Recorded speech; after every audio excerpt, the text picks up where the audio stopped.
Hello everyone, we are back with our Read 20 Minutes a Day challenge. Look at my paper. I am pre-recording these because of vacation, so I'm not recording them in order. Let me see, I am going to read, this is going to be Monday, July 10th, early chapter book. So if this is Monday, July 10th, I am going to be in, where am I going to be? Denver, Colorado, racing at Bandimere Speedway, which is in the mountains. It is in the Rocky Mountains, so it is very cool to race at Bandimere. So early chapter book. Today we are going to finish the Castle Crime. Everything was, my battery was down on everything, so I had to kind of rearrange where I was reading so everything could be plugged into power to charge. Let me see. 20 minutes. Again, The Castle Crime is by Ron Roy. And the kids are trying to find who stole the Queen's jewels. And here are pictures of each of the children. As soon as they were inside, Mandy unlocked the other door and the tourist group crowded in. Dink looked around but didn't see Ian. Suddenly, Ruth Rose grabbed Dink and Josh and pulled them aside. "What's going on?" Josh asked. "That guy, he came in with the group," Ruth Rose whispered. "He's here again." "Who?" Dink asked. "That artist guy we saw last time we were here," she said. "Only today he looks different. He doesn't have a sketch pad." Dink and Josh peeked over Ruth Rose's shoulders. It was the same guy, all right, but he had shaved and was wearing a different hat. "Why is he here twice in the same week?" Ruth Rose asked. "And he isn't looking at the wax people," Dink said. "And why is he wearing sunglasses inside?" Josh added. The three kids kept their eyes on the man as he walked around the room. "I'll bet he's one of the robbers," Josh said. "You said that about the gardener at Windsor Castle," Dink reminded him. "He looks sneaky," Ruth Rose said, "not like a regular tourist." They watched the man until he disappeared through the black curtains.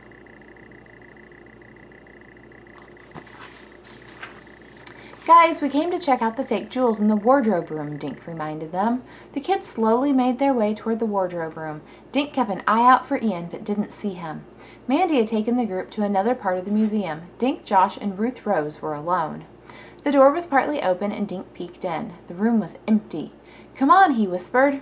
The kids slipped into the wardrobe room, and Dink pulled the door almost closed. Sophia's chair was empty. Her keys lay on her sewing table. Dink glanced through the small window. He saw rain splashing on the glass. Traffic flashed by on Marylebone Road. Someone in tall boots hurried past the window. Dink stepped over to the shelf that held all the fake diamond jewelry. "The Queen said her tiara and necklace have her initials," he said, "so let's check this stuff." They got busy. There were only 2 tiaras on the shelf. Neither had any letters engraved on the fake silver. Dink saw at least 5 diamond necklaces. The kids picked them up and checked for the letters E-A-M. "No initials, guys," Josh whispered. "They're all fakes." Dink felt disappointed. He'd convinced himself that a perfect place to hide the Queen's stolen jewels was here among the fake stuff. "Hey guys, check this out," Ruth Rose said. She was a few feet away, standing in front of a glass case. The case was labeled Royal Family. Inside was a rack of outfits. Lined up on the floor were pairs of shoes that went with each outfit. Dink and Josh walked over. "See those 2 uniforms hanging next to each other?" Ruth Rose said. "We've seen them before." She was pointing at a dark blue uniform jacket. On the next hanger was a red tunic with silver buttons. "Those are the extras," Josh said. "Prince William and his brother Harry's statues are wearing them out in the other room." "That's right," Ruth Rose said, "and the Queen told us the robbers were wearing the same outfits. I wonder where the robbers got those outfits." It took a minute before Dink realized what Ruth Rose was suggesting. He stared through the glass case. "Oh my gosh, do you think the crooks wore these?" he said. Ruth Rose nodded. "Where else would robbers get 2 uniforms just like the ones Prince William and Prince Harry wear?" she whispered. She dashed over to Sophia's table and grabbed the key ring. She was back in a jiffy and inserted one of the keys into the glass case's lock. "Ruth Rose, you can't just," Josh started to say. "Shh," Ruth Rose said. "Keep your eye on the door." She tried 3 more keys before the tiny lock clicked open. She slid the glass door aside and lifted the hanger that held the blue jacket. Under the jacket hung snow-white trousers. Pinned to the hanger was a pair of white cotton gloves. A small paper tag on one of the gloves said, Prince William. Ruth Rose replaced the hanger and grabbed the one holding the red tunic. The white trousers were there and a white belt with a shiny silver buckle. But there were no white gloves. A tag that said Prince Harry was pinned to the tunic. Where are Harry's gloves? Ruth Rose asked. The Queen said both robbers were wearing white gloves.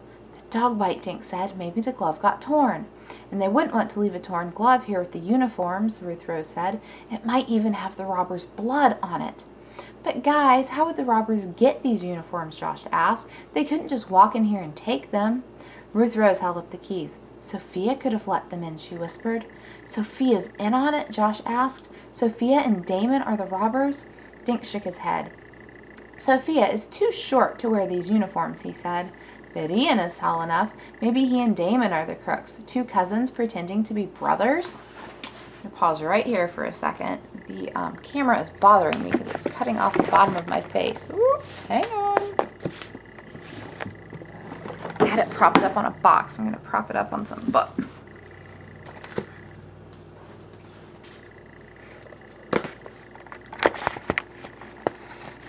Oh, there. That's much better. Oh, no. My book just closed. I lost our place.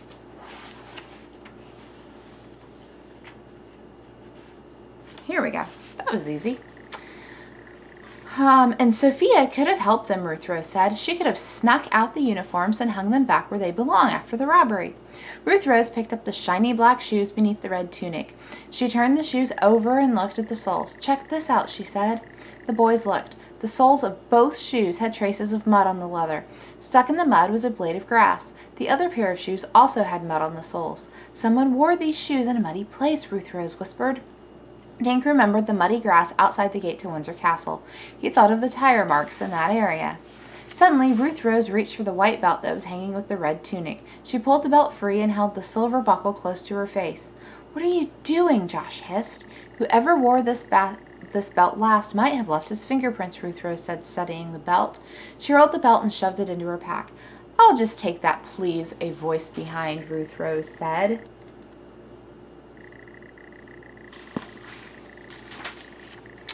Chapter 9. The three kids whirled around. A tall man was standing inside the door, leaning on it. It was the artist. Without the dark glasses covering his eyes, he looked angry. Dink noticed that he was holding something small and black. I'd like the belt, the man said, and handle it careful, miss. Why do you want it? Ruth Rose asked. It's only a belt. The man opened the leather case he'd been holding, revealing a gold badge. He stretched out the case so the kids could read the words stamped above the badge. Inspector A. Grabe, Scotland Yard. Now may I have the belt, please? You're that detective from Scotland Yard, Ruth Rose said. Your name was in the paper. The man nodded. The belt? Ruth Rose pulled the rolled belt from her pack and handed it to Inspector Grabe. I wasn't going to steal it, Ruth Rose said. We were just trying to find the robbers who stole the Queen's jewels. Yes, me too, said the inspector. He peered closely at the buckle, then slipped the belt into a clear plastic bag. And how are you doing? We have some ideas, Dink said. Finally, the man smiled. I'd love to hear them, he said, moving into the room. So you're not really an artist? Josh asked. Inspector Grabe shook his head. That was just my cover, he said, grinning. I've been keeping an eye on one of the museum employees. When I saw you three sneak in here, I decided to follow you. Now, if you'd like to tell me what you know, you can go back to Welcome House. You know where we're staying? Dink asked. The inspector nodded. I've been watching one of the employees there, too. Is it Damon? Ruth Rose asked. His cousin Ian works here. Were you watching them both? The man didn't answer. What brought you kids to the wardrobe room today? He asked instead. My father told us about a crook and a story who hid a letter right out in the open, Dink said. He went on to explain why he thought the missing diamonds might be hidden in the open. Not a bad idea, Inspector Grabe said. We talked to the Queen yesterday, Josh said. She told us the real diamonds, the ones the crook stole from her, had her initials on them, E-A-M. So we came in here to check all the jewelry. Josh pointed to the jewelry on the shelf. If we find the initials, that means the diamonds are real, not fake. You spoke to the Queen, the detective said. Ruth Rose explained how they went to Windsor Castle to look for clues. Did you find any? We think we saw where the getaway car was parked, Dink said. He reached into his pocket. And we found this. He handed the foil wrapper to the detective. One of the robbers could have dropped it, Dink said. The detective read the name, Summer Green. Never heard of it. He smelled the inside of the gum wrapper. nice, kind of spicy. Dink leaned back and blinked. Where had he just smelled something else that was spicy? That's not all, Ruth Rose said. We think the robbers borrowed the uniforms they were wearing from that glass case.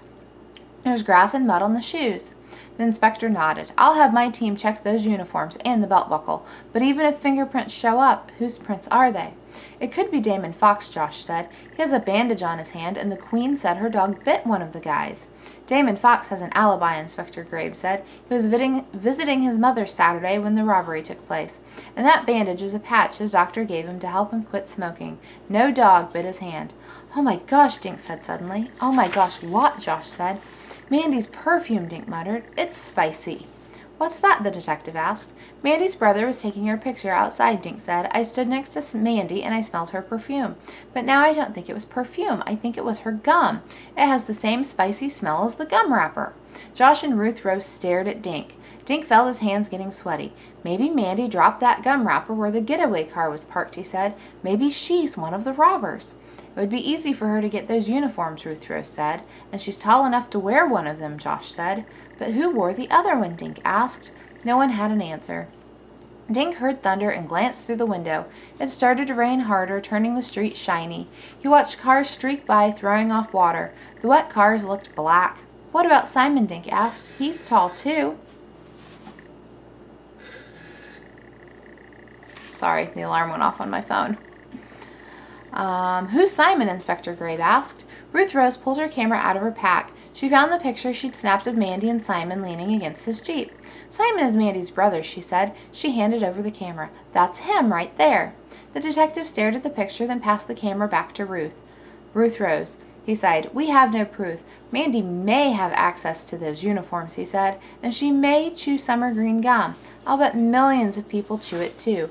But that's not enough evidence to arrest her. Matter of fact, it's not evidence at all. But what if you find her fingerprints on the belt buckle? Ruth Rose asked. Inspector Graves shrugged. Mandy works here. She could easily explain why her fingerprints are on that belt, he said. Her prints there wouldn't prove she wore the uniform to commit a robbery. Suddenly Josh grabbed the camera. He examined the picture of Mandy and Simon. What's behind their legs on the car? He asked. On that bumper? Ruth Rose and Dink studied the picture with Josh. It looks like a bumper sticker, Dink said. You can see part of the words. The rest is muddy. I can make out D-A-M and U-S-A-U-D, Ruth Rose said. Oh, I know. It says Madame Tussauds. The museum sells bumper stickers. Mandy must have put one on the car. But look at it now, Josh said. He ran over to the sink and held the camera in front of the mirror. Now the letters read D-U-A-S-S-U and E-M-A-D. Oh my gosh, Dink said again. Those are the letters the Queen saw on the getaway car.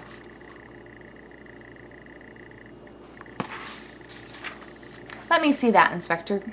Let me see that. Inspector Graves took the camera from Josh's hand.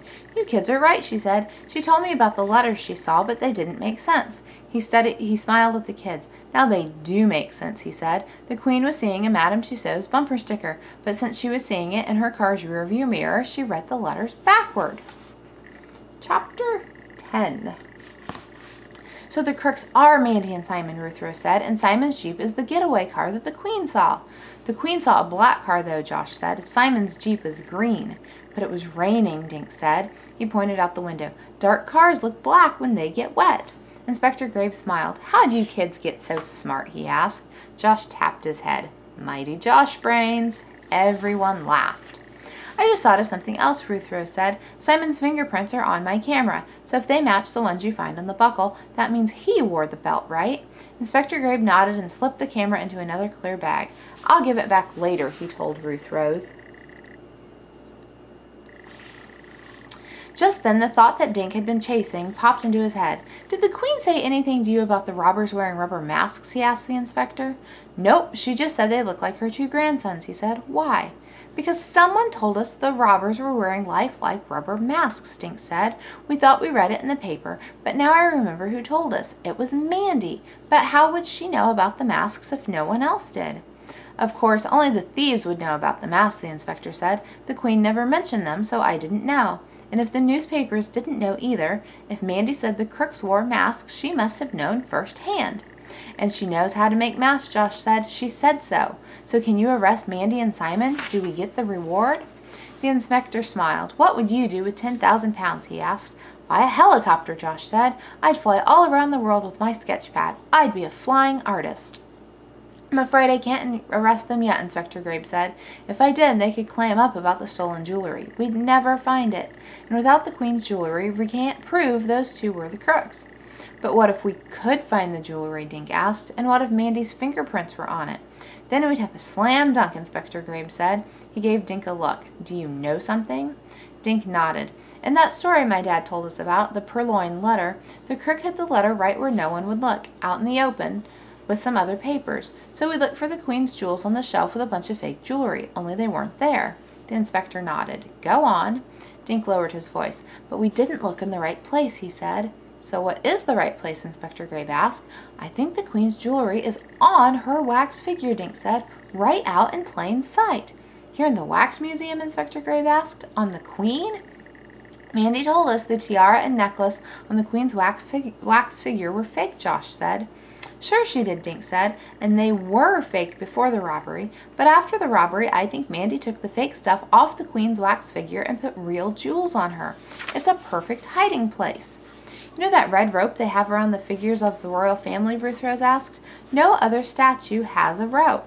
Mandy said it was to keep people from touching the Queen, but I'll bet it's so people can't get a close look at the jewels she's wearing. If you're right, this is amazing, Inspector Grabe said. Police and detectives are combing every corner of London for the Queen's jewels. They're questioning every known fence, but the jewels end up where no one would dream of looking, on the wax Queen. Let's go check it out, Josh said. Not so fast, the Scotland Yard inspector said. He pulled a cell phone out of his pocket. I need backup. We can be your backup, Josh said. Inspector Grabe smiled. Tempting, he said. You kids are smart, but I need big and smart. He tapped a number into his cell phone and began talking. 20 minutes later, 2 detectives, a man and a woman, arrived outside the wax museum. They were wearing regular clothes so they wouldn't stand out. Inspector Grabe gave the backup team orders, then sent them inside. Once they were in place, he led the kids back into the museum. They walked up to the figure of the Queen of England. I hope we're right, Inspector Grabe muttered. Otherwise, this could get embarrassing. He unclipped the velvet rope from one of the poles. Hold this, he said to Dink, handing him the end of the rope. The inspector walked around the pole and behind the Queen. Gently, he unclasped her necklace and held it close to his eyes. He smiled. Bingo, he said. Excuse me, what are you doing? Demanded an angry voice. It was Mandy. She was standing with a small group of tourists. Her face was red and Dink thought her eyes looked scared. Inspector Grabe turned toward Mandy holding the necklace. Tell me, Miss Clyde, does the museum's fake jewelry have initials on the metal, the letters EAM to be exact? Mandy didn't answer. Her mouth opened, but no words came out. Miss Clyde, if I showed this necklace to the Queen, will she think it's fake? Inspector Grabe asked, or will she recognize it as the one you and Simon stole from her? Mandy's face went from red to white. Also, Miss Clyde, the inspector went on, dangling the necklace in front of Mandy. When I check this necklace and tiara for fingerprints, whose will I find, yours or your brother's? Suddenly, Mandy snatched the necklace out of Inspector Grabe's fingers. She raced past the Queen's figure, grabbing the tiara with her other hand. Mandy bolted for the exit, knocking Dink to the floor as she raced past him. As Dink fell, he threw his hands out in front of him. He was still holding one end of the velvet rope. The rope stretched tight, dragging a pole toward Dink. Mandy tried to leap over the pole, but her feet became tangled in the rope. She stumbled and fell on top of Dink. When she tried to stand, Dink yanked on the rope. Mandy was tied like a calf at a rodeo. The 2 backup detectives ran over. They lifted Mandy to her feet and took the jewelry out of her hands. Dink noticed Band-Aids on 2 fingers on her left hand.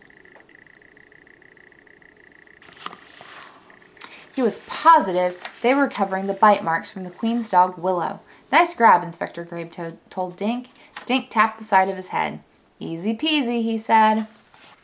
Chapter 11. At noon the next day, the kids and Dink's father hopped out of a cab in front of Buckingham Palace.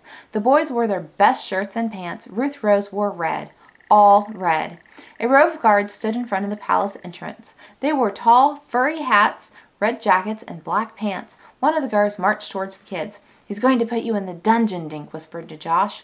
The guard stepped in front of Ruth Rose. The Queen is waiting, he said. Will you follow me, please?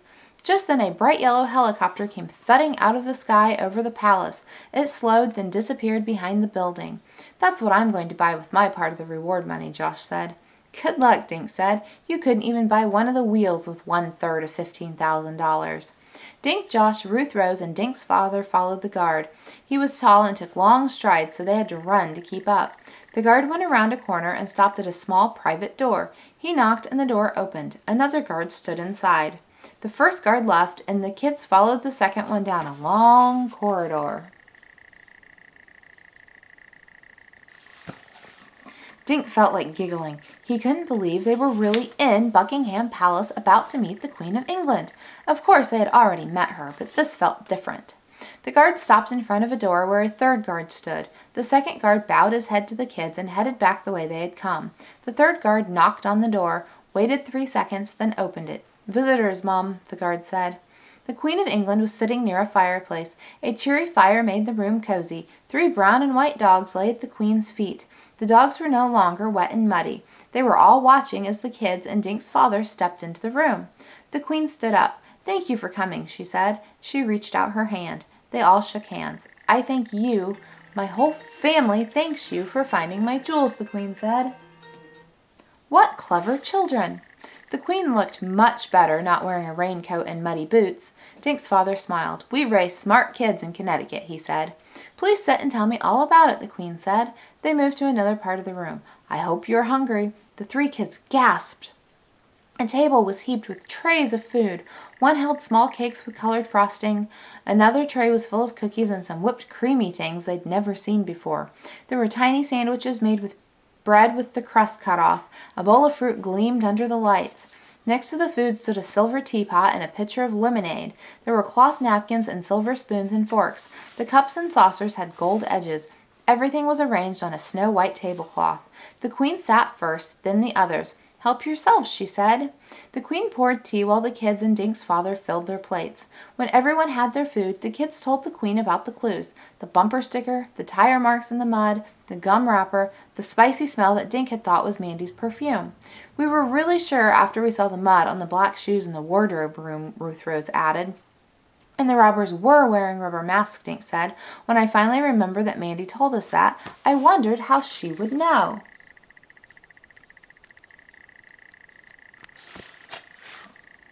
Then it hit me. She'd know if she made the masks herself. She and her brother wore them when they robbed you. The Queen nodded.